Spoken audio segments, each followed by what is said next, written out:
एक गहरे जंगल के कोने में एक बुढ़ा बरगद का पेड़ था, जहां एक कौआ कल्लू रहता था। कल्लू एक होशियार और चालाक कौआ था, जो हर समस्या का हाल ढूंढ लेता। दिन भर वो आसपास के जंगल में उड़ान भरता, खाना ढूंढता और नए दोस्तों की तलाश करता।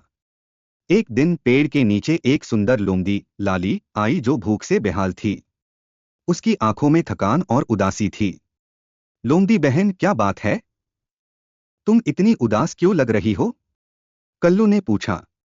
लाली ने थके हुए आवाज में कहा, कल्लू भाई, मेरे पास कुछ खाने को नहीं है। जंगल में सब जगह इंसानों की दहशत बढ़ गई है और हम जैसे जानवर परेशान हैं। ना तो आसपास शिकार बचा है, ना ही कुछ और खाने लायक। उसके शब्दों में निराशा और असहाय का एहसास था। कल्लू ने सोचा, ये समय दोस्ती का है। मुझे लाली की मदद करनी चाहिए। उसने अपने दिमाग में एक योजना बनाई। चिंता मत करो लाली, तुम मेरे साथ चलो। हम मिलकर इस समस्या का हल ढूंढेंगे, कल्लू ने आश्वासन दिया। एक अनोखा योजना। कल्लू और लाली ने मिलकर एक टीम बनाई और जंगल में खाना ढूंढने निकले। पहले दिन उन्होंने एक पुराने तालाब के पास जाना तय किया। तालाब के आसपास छोटी मछलियां थी, जो लाली के लिए शिकार के रूप में काम आ सकती थी। लेकिन जैसे ही लाली शिकार के लिए आगे बढ़ी, एक बड़े मगरमच्छ ने उसे देख लिया। कल्लू ने तुरंत चेतावनी दी, लाली पीछे हट जाओ, ये मगरमच्छ तुम्हें शिकार बना लेगा। लाली ने तुरंत अपनी राह बदली और सुरक्षित वापस आई। दोनों समझ गए कि ये सफर आसान नहीं होगा। जंगल के दुश्मन। अगले दिन लाली और कल्लू एक नदी के पास गए, जहां उन्हें एक आदमी का डाला हुआ जल मिला। उसमें कई मछलियां फांसी हुई थी। कल्लू ने कहा, इंसान यहाँ शिकार के लिए जला बिछा रहे हैं। अगर हम चतुराई से काम लें तो हम इनकी मदद से खाना पा सकते हैं। दोनों ने मिलकर जल में फांसी एक बड़ी मछली को उठाया और भाग लिए। मगर ये आसान नहीं था, क्योंकि जल का मालिक आदमी वापस आ रहा था। कल्लू ने अपनी उड़ान से उसका ध्यान भटकाया, जबकि लाली मछली लेकर छुप गई। नए दोस्तों की तलाश। एक दिन कल्लू और लाली को जंगल के कोने में एक हिरन मीरा मिली। मीरा एक चंचल और तेज भाग सकने वाली हिरन थी, लेकिन अब वो भी परेशान थी, क्योंकि जंगल के आसपास शेर और भेड़िए का खतरा बढ़ गया था। मीरा ने कहा, मैं अकेली शेर का सामना नहीं कर सकती। क्या तुम दोनों मेरी मदद करोगे? कल्लू और लाली ने उससे अपने टीम में शामिल कर लिया। मीरा ने कहा, मैं अपने तेज पैरों और सुध-बुध से तुम्हारी मदद कर सकती हूँ। अब तीनों एक नए सफर पर निकल पड़े। रस्ते में उन्हें एक उल्लू भूरा मिला, जो जंगल का सबसे ज्यादा ज्ञान रखता था। भूरा ने कहा, मैं तुम्हें रात के समय सुरक्षित जगह दिखाने में मदद करूंगा।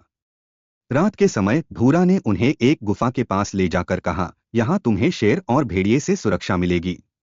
उन्होंने गुफा के अंदर एक नीला पत्थर देखा, जो चमत्कारी रोशनी बिखर रहा था। भूरा ने बताया, ये पत्थर पुराने योगियों का है, जो जंगल की रक्षा करता है। इसके पास रहते हुए तुम्हें कोई खतरा नहीं होगा। एक नई शुरुआत। एक दिन कल्लू और लाली को जंगल के कोने में एक छोटी सी बस्ती का पता चला। वहां के लोग दोस्तों और पशुओं के प्रति दयालु थे। एक बुढ़िया जो अकेली रहती थी, उन्हें रोज रात में रोटी और दूध देने लगी। दोनों की जिंदगी में पहली बार सुकून आया। बुढ़िया के साथ रहते हुए उन्होंने एक नई बात सीखी, इंसान और पशुओं के बीच दोस्ती हो सकती है।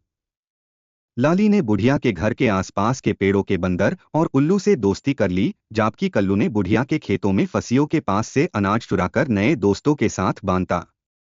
एक दिन उन्होंने देखा कि बुढ़िया के घर के पास एक लोमड़ी का पुराना दुश्मन काली बिल्ली आ गया। काली बिल्ली चतुर और धोखेबाज थी। उसने बुढ़िया के अनाज को चुराकर जंगल में ले जाना शुरू कर दिया। कल्लू और लाली ने मिलकर एक योजना बनाई और काली बिल्ली को अनाज चुराते हुए पकड़ लिया। जंगल में एकता। कल्लू, लाली, मीरा और भूरा ने मिलकर एक योजना बनाई। जंगल के सभी पशुओं को एक जगह इकट्ठा किया गया। भूरा ने अपने ज्ञान का उपयोग कर शेर और भेड़िए की चालाकी को समझा। मीरा ने अपनी रफ्तार से उनके शिकार को बिगाड़ा और लाली और कल्लू ने जंगल के और पशुओं के साथ मिलकर शेर और भेड़िए को जंगल के बाहर भागने का काम किया। एक दिन कल्लू और लाली के पास एक बंदर चिकू आया। चिकू एक मस्ती भरा बंदर था, जो अक्सर पेड़ों पर उछलता रहता था। लेकिन चिकू का एक काम था जंगल के छुपे खतरों की जानकारी लाना।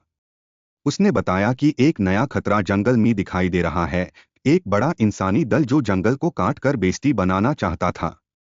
इंसानों से लड़ाई।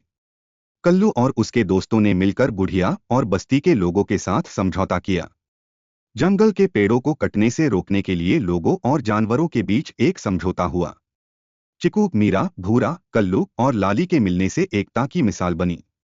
सभी ने एक दूसरे के लिए लड़ाई की और जंगल की सुंदरता को बनाए रखा। एक दिन उन्हें पता चला कि इंसानों के दल का नेता राघव एक स्वार्थी और लालची व्यक्ति है। उसने जंगल के कई पशुओं को अपने पक्ष में कर लिया था। भूरा ने अपनी बुद्धि का उपयोग किया और एक अनोखा युद्ध का योजना बनाया। सभी पशुओं ने मिलकर राघव को जंगल से भगा दिया। सफर का अंतिम पड़ाव। एंट मी, कल्लू और लाली की दोस्ती ने जंगल के पशुओं के लिए एक मिसाल बनाई। उन्होंने दिखाया कि मुश्किल समय में दोस्ती और समझदारी से हर समस्या का हल ढूंढा जा सकता है। जंगल में उनकी कहानी हर कोई सुनने लगा और उनका नाम हमेशा के लिए यादगार बन गया। दोस्ती, एकता और समझदारी से हर मुश्किल का समाधान संभव है। मिलजुल कर काम करने से सभी का भला होता है।